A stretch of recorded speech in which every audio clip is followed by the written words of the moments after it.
Hello there, Dr. Lepora here. I hope that you are safe and you are well. Today we're going to talk about how to increase the change maturity of your organization. It's a very exciting day because we're continuing our 4-part series of transformational change. This is still obviously a very monumental time for the entire world. The entire world is going through a major transformation. We've kicked off our 4-part series with part 1, individual transition change. Part 2, we address the steps that are needed in order to develop an effective change leadership strategy. And thirdly, we address the 10 pitfalls that you need to avoid to successfully lead change. And lastly, now we're addressing ways to increase change maturity throughout your organization. ProSci has developed a change maturity model.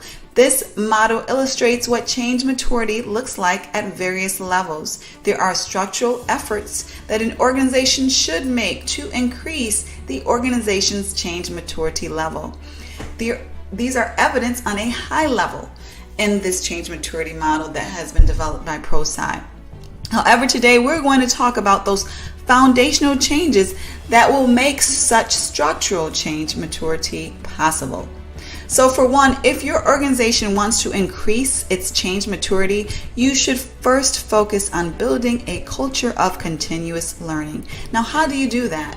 You ensure that learning is valued at every level of your organization. There's a recognition, if not reward, placed on individuals' learning. Individuals are encouraged, if not required, to learn best practices for their respective roles and areas of work. The standard that the American Society of Training and Development has set is 40 hours on average per year of learning per employee and team member. They would suggest that organizations with a continuous learning approach often train their employees, their team members, at least 40 hours per year. So beyond tactical ways to measure continuous learning is also recognized by a culture of openness and flexibility. In an organization dedicated to continuous learning, you will not hear, well, that's how we've always done it, so that's how we're going to do it. Or if it's not broke, there's no need to fix it. What you will hear is an eagerness to learn more. You will see an acceptance that things can always be better. You will see a habit of curiosity and even humility. Organizations of continuous learning understand that good is the enemy of great and that there are no perfect organizations. Therefore, there's always room for improvement. So they are consistently dedicated to learning those ways to improve. Another way to work on the foundation of change maturity is to allow risks. Change requires risk. Transformation requires even more risk. As we discussed in the last video, transformational change means doing something new.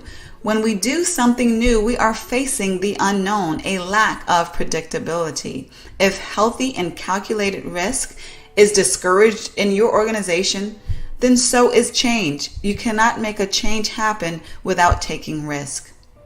In accord, you must practice forgiveness of mistakes in an organization to increase the change maturity of your organization.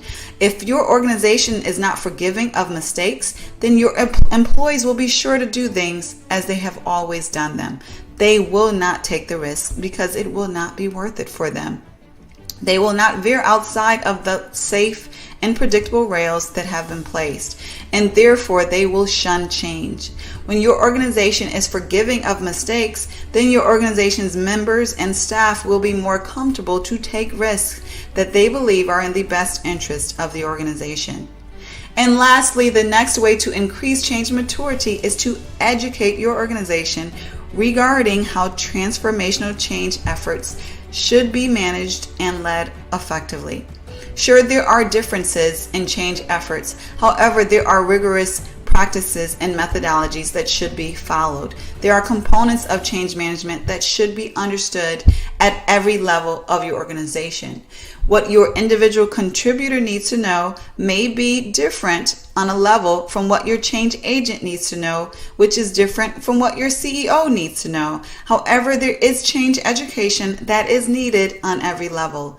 If you know a colleague or a friend with whom may benefit from this information, please don't hesitate to share through email or social media. To learn more about how to bring a change certification training program to your organization, feel free to click the link and reach out. Or to simply schedule the appropriate level change class for your organization, you can click the respective link. And also, don't hesitate to reach out if you would like an exploratory session with me regarding coaching for leadership or specifically making transformational change happen at your organization. I hope you well, wish you well on your transformational journey, and have a wonderful day.